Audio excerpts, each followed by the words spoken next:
বেঁধেছে জ্যোৎস্না বিনা নিদ্রাবিহীন শশী। আমি নইলে মিথ্যে হতো সন্ধ্যা তারা ওঠা, মিথ্যে হতো কাননে ফুল ফোটা। রবীন্দ্রসৃষ্ট নবজাগরণের নারী চরিত্ররা কেবল মমতাময়ী নয়, তারা ব্যক্তিত্বে স্বাধীন চেতা, প্রগতিশীল। আজও সমাজে যখন নারীদের অবহেলা, বৈষম্য, পরাধীনতার মুখোমুখি হতে হয়, সেখানে রবীন্দ্র এক নতুন আলো। বধূ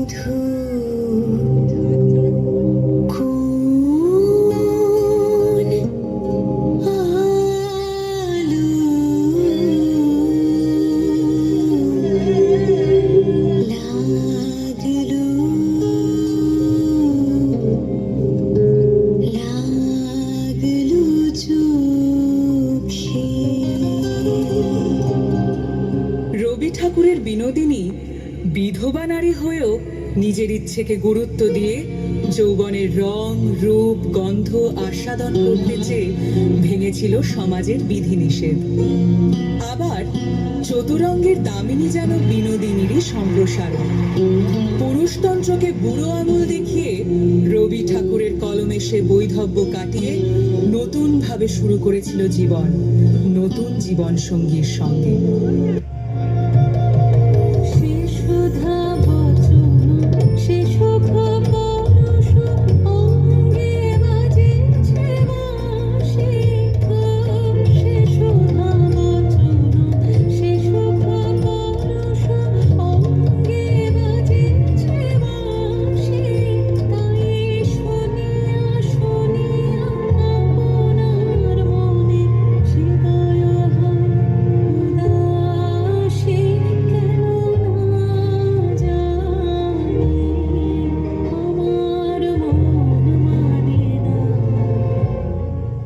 শেষের কবিতার লাবণ্য প্রেমকে খুঁজতে চেয়েছিল স্পর্শে নয়, মননে।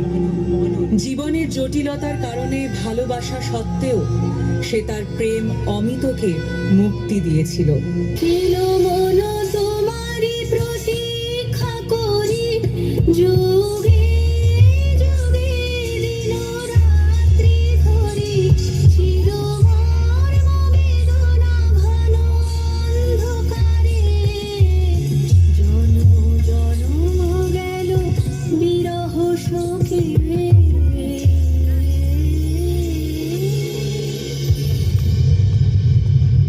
প্রকৃতি সে অস্পৃশ্য, সমাজের চোখে অবহেলিত, কিন্তু তার মধ্যে দিয়ে রবি ঠাকুর প্রকাশ করলেন এক নারীর গভীর আত্মমর্যাদা ও মানবিকতা, যে সামাজিক বিভেদের ঊর্ধ্বে গিয়ে অর্জন করল স্বীকৃতি।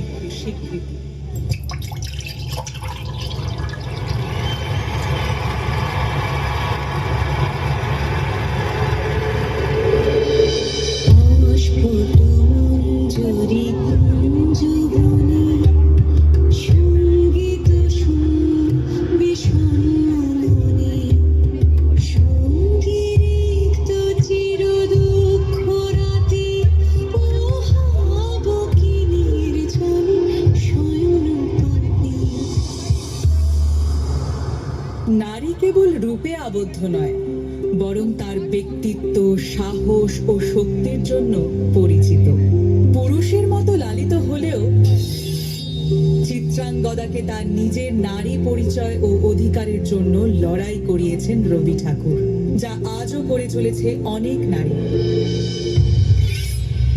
আমি চিত্রাঙ্গদা, আমি রাজেন্দ্র নন্দিনী, নহি দেবী নহি সামান্য নারী।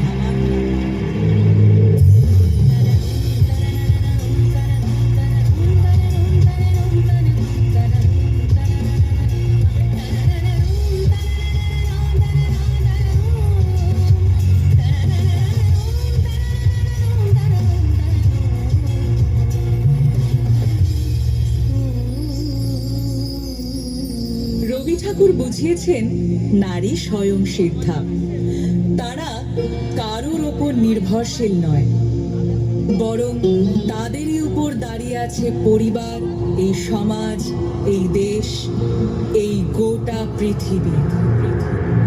লা